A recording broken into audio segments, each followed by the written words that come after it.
हाय दोस्तों, मैं Krishna Chaurasia city DSSP नई दिल्ली से। दोस्तों, मैं एक बार फिर आपके सामने हाजिर हूँ स्पेशल एजुकेशन का लॉजिकल प्रश्न लेकर, जो डीएसएसपी में बेहतरीन तरीके से घुमा फिरा कर पूछे जाते हैं और अन्य राज्य में भी स्पेशल एजुकेशन का जो एग्ज़ाम होता है वो बेहतरीन तरीके से घुमा फिरा कर पूछा जाता है, ताकि आप हमेशा कंफ्यूज रहो, उसका उत्तर ना दे पाओ। तो ऐसे प्रश्नों को मैं लाया हूँ और आपके लिए एकदम एग्ज़ाम में बेहतरीन साबित होगा। चलिए हम देर न करते हुए वीडियो को आगे बढ़ाते हैं। दोस्तों, जैसा कि मैं पहले भी आपको बता चुका हूँ कि आप प्रश्न को रीड करेंगे मेरे साथ में और ऑप्शन आप स्वतः चूज करेंगे और बताएंगे कि इसका कौन सा ऑप्शन सही है, ताकि आपको अपनी क्षमताओं का आकलन आकलन हो सके, आपको पता चल सके आप कितना प्रश्न सॉल्व कर पा रहे हैं। चलिए दोस्तों, हम देर न करते हुए देखते हैं प्रश्न संख्या 1 में क्या करा कि सामाजिक आर्थिक मुद्दों से जूझ रहे उन बच्चों को जिनकी प्रतिभा प्रभावित हो सकती है को डैश डैश सहायता करता है। तो दोस्तों, हमें इसका उत्तर देना है। आई होप कि आपको इसका उत्तर आ रहा होगा, आप इसका उत्तर ज़रूर देंगे। तो दोस्तों, इसका उत्तर होगा क्या? कौन सा उत्तर होगा? इसका पहला ऑप्शन है स्व अधिगम मॉडल, और दूसरा ऑप्शन है विभेदी निर्देश, और तीसरा ऑप्शन है पाठचर्या का विस्तार, और संज्ञानात्मक वर्गीकरण। यानी दोस्तों, इसका उत्तर आपका ए होगा। क्या होगा? ए आपका उत्तर सही है, यानी स्व अधिगम मॉडल, यह आपका उत्तर सही होगा। चलिए हम अब दूसरे प्रश्न की ओर चलते हैं और देखते हैं दूसरा प्रश्न में क्या पूछा जा रहा है। दूसरे प्रश्न में दोस्तों पूछा जा रहा है कि समेकित शिक्षा इंगित करती है। प्रश्न है, समेकित शिक्षा इंगित करती है। ऑप्शन ए है सभी बच्चों के लिए एक समान शिक्षण विधि। ऑप्शन बी है सामान्य बच्चों एवं भिन्न रूप से योग्य बच्चों के लिए एक ही स्कूल। और सी ऑप्शन है सामान्य बच्चों एवं भिन्न रूप से योग्य बच्चों के लिए पृथक स्कूल। और आपके सामने और डी है सामान्य बच्चों एवं भिन्न रूप से योग्य बच्चों के लिए एक समान सुविधा। यानी दोस्तों, इसका उत्तर आपके सामने वी होगा। क्या होगा? इसका उत्तर आपके सामने वी होगा। ठीक है दोस्तों, आई होप कि आपको उत्तर समझ में आ रहा होगा और आप अपना उत्तर स्वतः चूज भी कर रहे होंगे और आप अपने आकलन का पता भी करते होंगे, आकलन करके अपनी क्षमताओं का पता कर रहे होंगे। चलिए देर न करते हुए हम लोग चलते हैं प्रश्न संख्या 3 पे।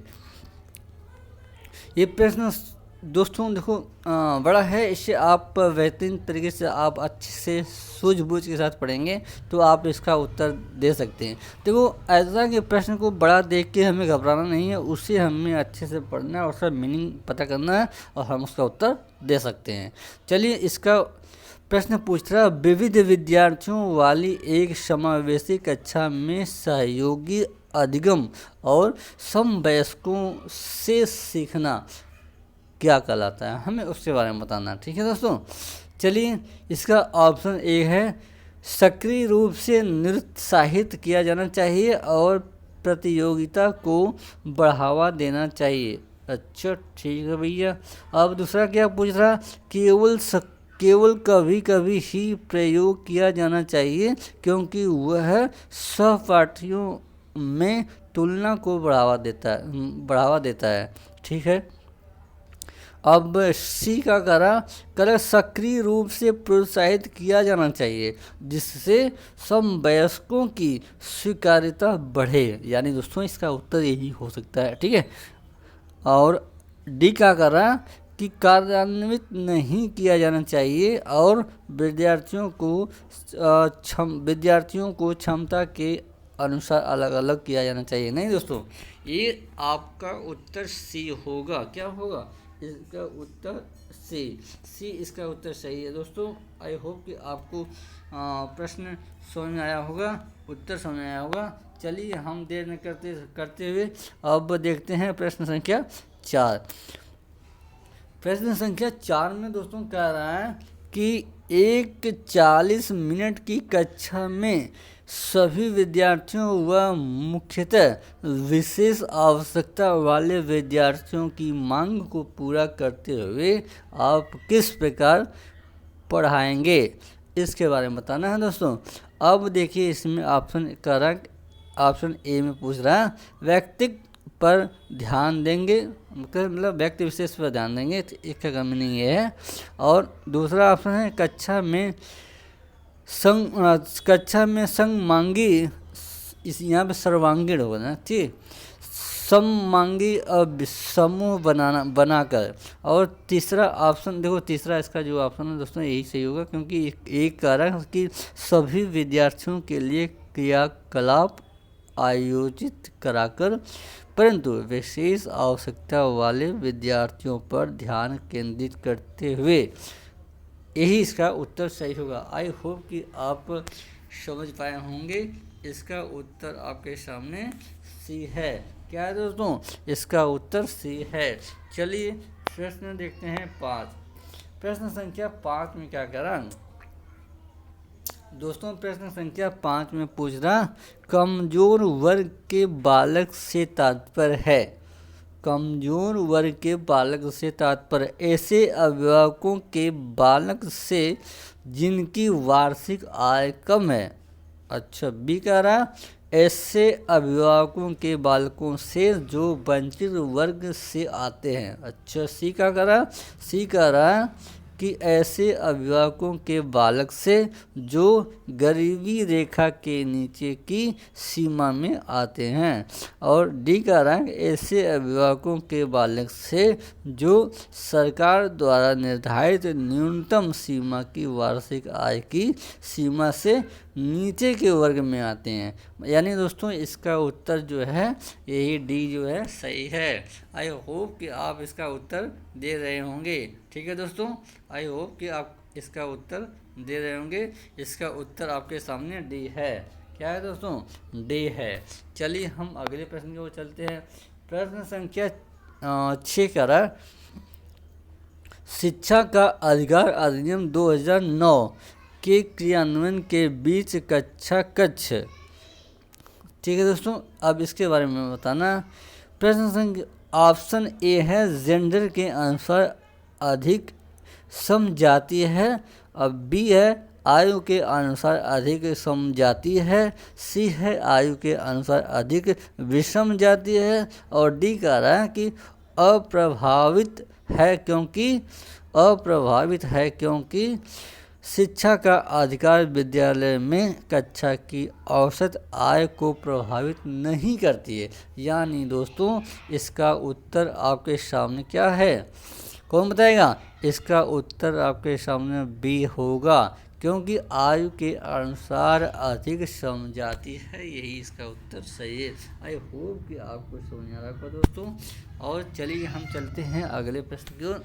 और देखिए प्रश्न संख्या 7 में क्या पूछ रहा है। प्रश्न संख्या 7 जो है उसमें पूछ रहा है कि भारत के संविधान में किसके लिए निःशुल्क अनिवार्य शिक्षा है। भारत के संविधान में किसके लिए निःशुल्क अनिवार्य शिक्षा है। ऑप्शन ए है सभी छात्रों के लिए 14 वर्ष तक के सभी छात्रों के लिए। आई होप कि यही उसका उत्तर सही है दोस्तों, आपको इसका उत्तर आ गया होगा। चलिए करते हुए आगे की तरफ चलते हैं। और प्रश्न संख्या 13 का ऑप्शन बी है। ठीक है दोस्तों, अब चलिए हम देखते हैं अगला प्रश्न। प्रश्न संख्या 8। प्रश्न संख्या 8 में क्या करा, निःशक्त बच्चों के लिए समेकित शिक्षा की केंद्रीय प्रायोजित योजना का उद्देश्य है। केंद्रीय प्रायोजित योजना का उद्देश्य डैश डैश में निःशक्त बच्चों को शैक्षिक अवसर उपलब्ध कराना।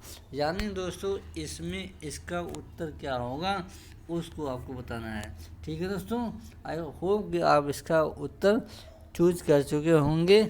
और पहला ऑप्शन है मुक्त विद्यालयों और ब्लाइंड रिलीफ एसोसिएशन के विद्यालयों, नियमित विद्यालयों और विशेष विद्यालयों, यानी डी आपको करा है विशेष विद्यालय। तो इसका ऑप्शन दोस्तों सी सही है। क्या सही है?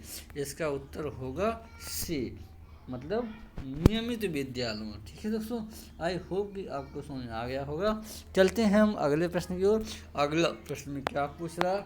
अगले प्रश्न में दोस्तों पूछ रहा है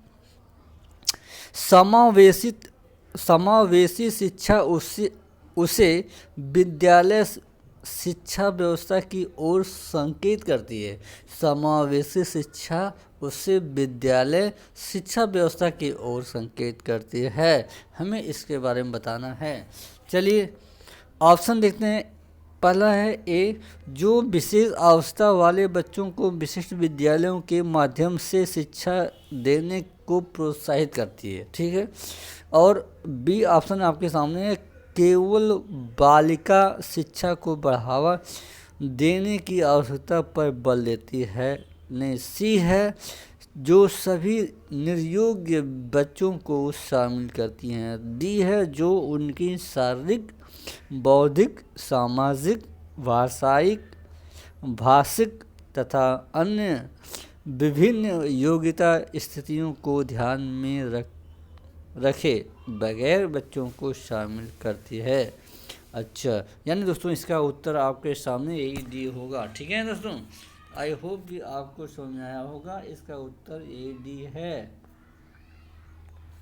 ठीक है, चलिए हम चलते हैं अगले प्रश्न को, देखते हैं अगले प्रश्न में क्या पूछा जा रहा है।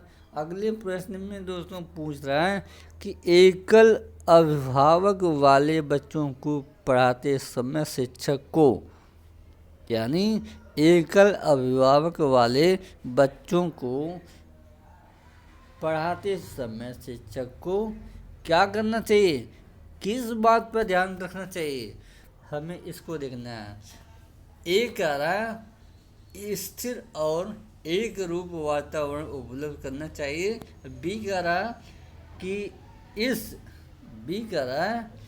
कि इस तथ्य को अनदेखा करना चाहिए और ऐसे बच्चों के साथ अन्य बच्चों के समान व्यवहार करना चाहिए। और सी कह रहा इस प्रकार के बच्चे के साथ भिन्न प्रकार से व्यवहार करना चाहिए। अच्छा, डी कह रहा है ऐसे बच्चों को कम गृह कार्य देना चाहिए। तो आई होप कि दोस्तों आप इसका उत्तर चूज कर चुके होंगे।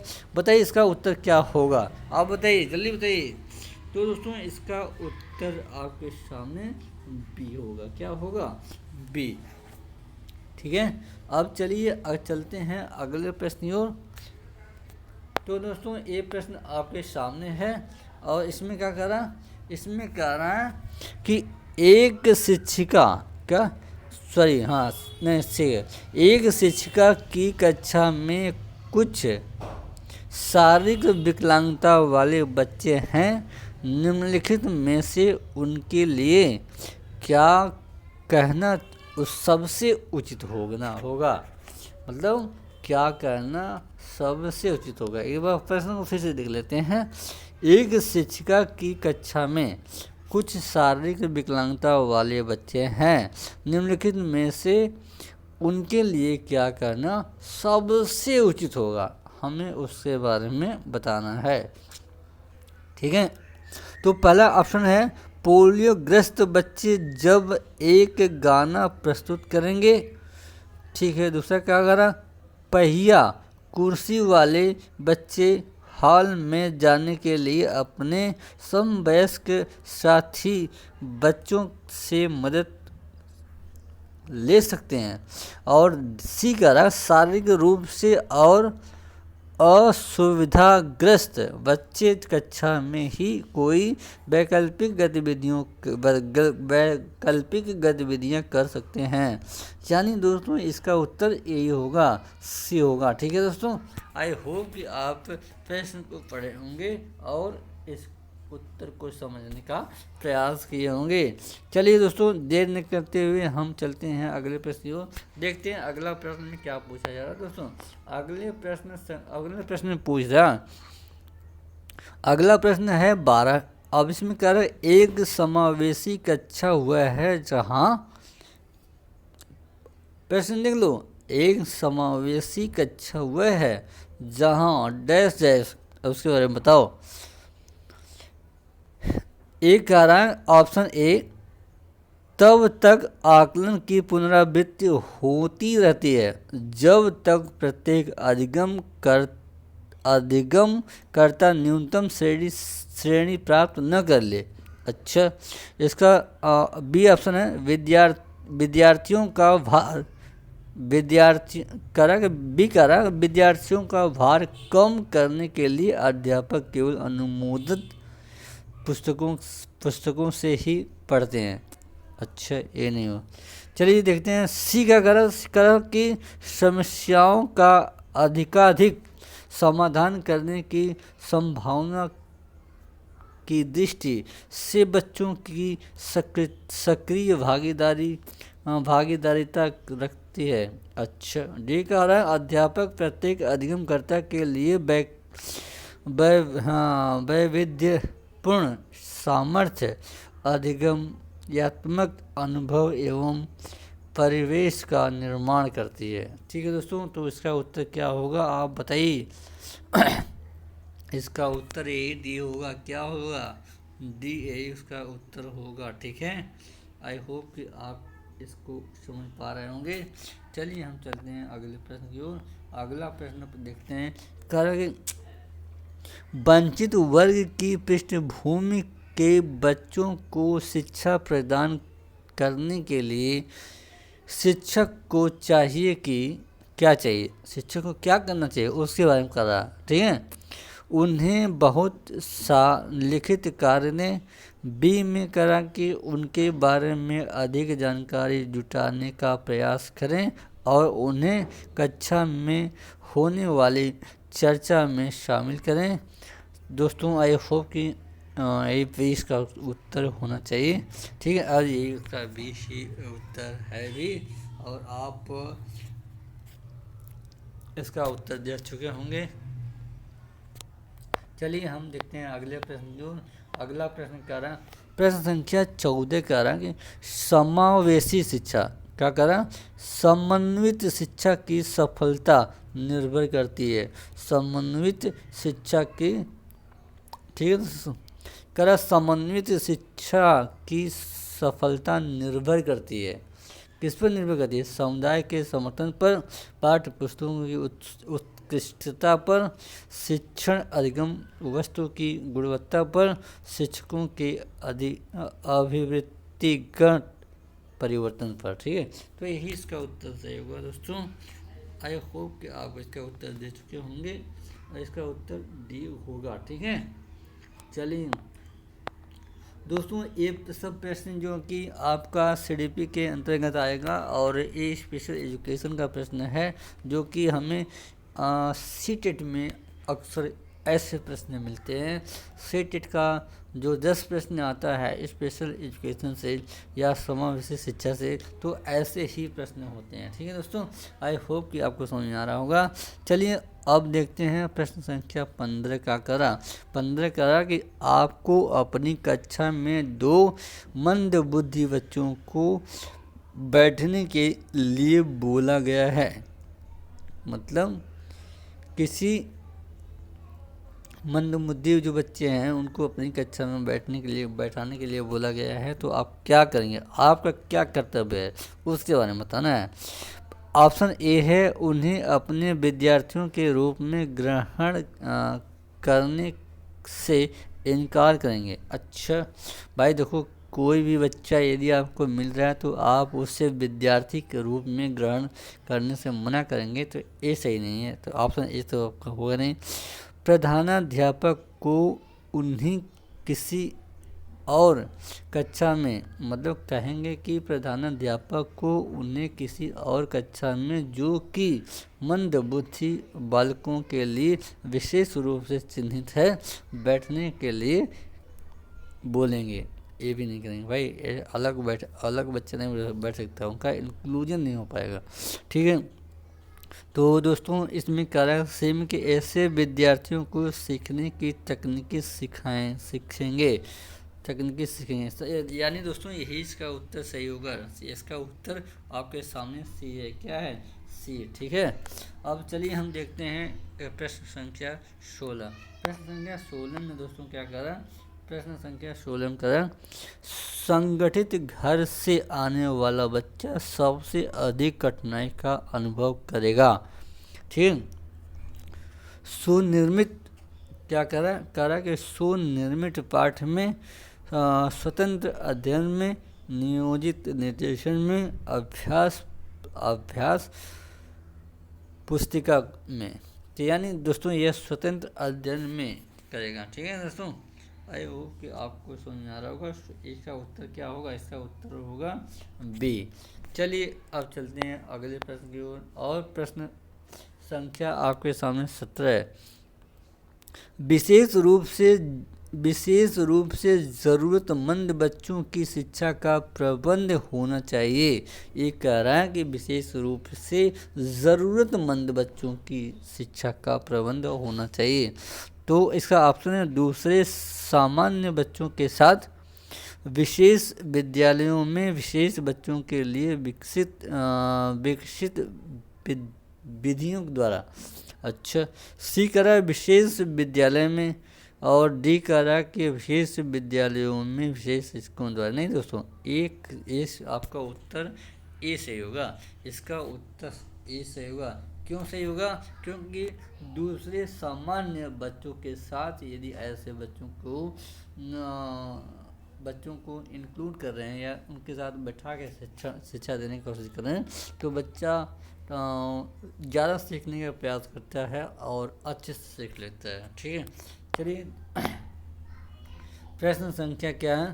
प्रश्न संख्या 18 का, जिन विद्यालयों में समेकित शिक्षा दी जाती है, क्या देती है? जिन विद्यालयों में समेकित शिक्षा दी जाती है उनके शिक्षकों को किस क्षेत्र विशेष में प्रशिक्षित करना चाहिए। ठीक है दोस्तों, आई होप कि आपको इसका उत्तर समझ में आ रहा होगा। दोस्तों अब बताइए इसका उत्तर क्या होगा? विशेष आवश्यकता वाले बच्चों की पहचान और शिक्षण। ठीक, अब बी है व्याख्यान विधि द्वारा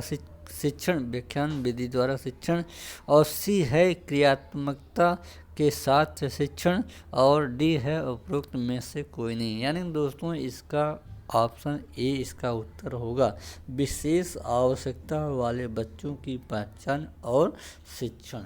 ठीक है दोस्तों, यही इसका उत्तर सही होगा।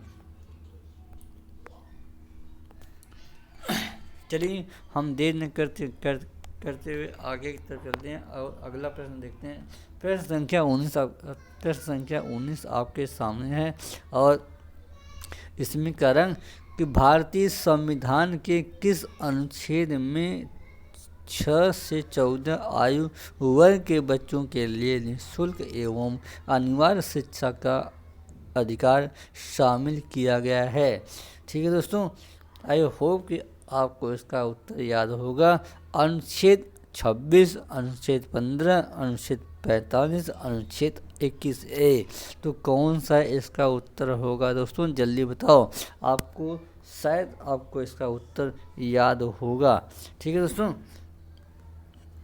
इसका उत्तर आपके सामने है। क्या है? इसका उत्तर आपके सामने है 21A। ठीक है दोस्तों, 21A ही इसका उत्तर होगा। ठीक, चलिए हम देर न करते आगे अगला प्रश्न देखते हैं। और प्रश्न संख्या 20 में कह रहा है निम्नलिखित में से किन विद्यार्थियों को अध्यापक के ध्यान की आवश्यकता है। मतलब एक कह रहा है कि ऐसे कौन से बच्चे होते हैं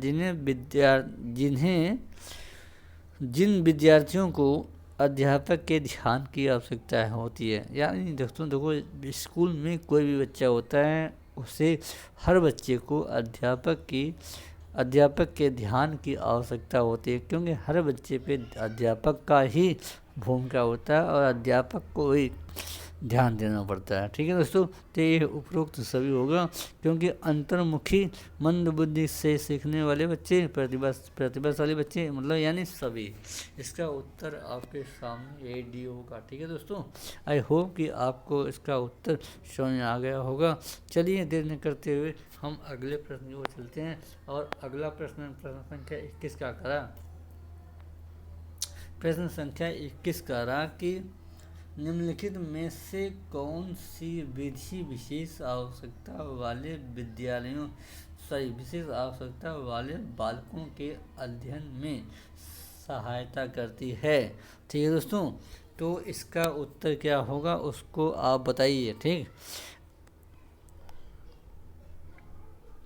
एक कह रहा कि पहला ऑप्शन है केस स्टडी मेथड, ठीक है, इंट्रोस्पेक्शन मेथड और इंटरव्यू मेथड और एक्सपेरिमेंट मेथड। इसमें से कौन सा इसका उत्तर होगा उसको बताना है। तो केस स्टडी मेथड जो होता है सबसे सुटेबल होता है। ठीक है दोस्तों, यही इसका उत्तर होगा। ठीक है, आई होप कि आपको इसका उत्तर आ रहा होगा।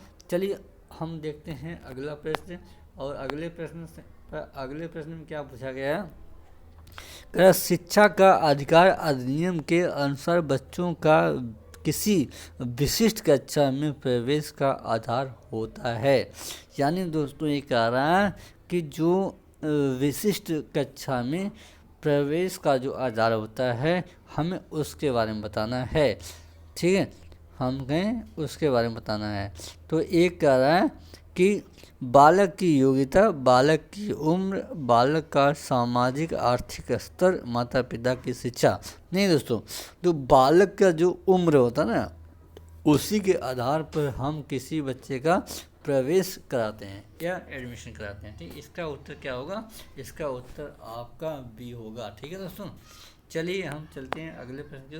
प्रश्न संख्या 23 यानी 23 में क्या करा वंचित समूह के विद्यार्थियों को सामान्य विद्यार्थियों के साथ साथ पढ़ाना चाहिए, इसका अभिप्राय है। क्या करा, ऑप्शन पहला है समावेशी शिक्षा, विशेष शिक्षा, एकीकृत शिक्षा, अपवर्जन शिक्षा। यानी समावेशी शिक्षा, इंक्लूसिव एजुकेशन, यही इसका ऑप्शन होगा। ठीक है दोस्तों, चलिए आगे चलते हैं। अगला प्रश्न आपके सामने ये रहा और ये कह रहा कि सभी के लिए विद्यालयों में सभी की शिक्षा निम्नलिखित में से किसके लिए प्रचार वाक्य हो सकता है। किसके लिए प्रचार वाक्य हो सकता है, इसका ऑप्शन क्या है, कौन बताएगा। तो दोस्तों इसका ऑप्शन देखते हैं। ऑप्शन ए है दोस्तों देखो, इसका जो समावेशी शिक्षा ना यही इसका उत्तर होगा। क्यों होगा, क्योंकि जब हम किसी भी शिक्षा के लिए, मतलब किसी भी शिक्षा के लिए अगर प्रचार के रूप में कहते हैं सभी के लिए विद्यालयों में सभी की शिक्षा, तो ये एक प्रचार हो जाएगा। ठीक है, तो ये समावेशी शिक्षा के लिए लागू नहीं होता। ठीक है, ये इसका उत्तर सही होगा। चलिए हम चलते हैं अगले प्रश्न की ओर।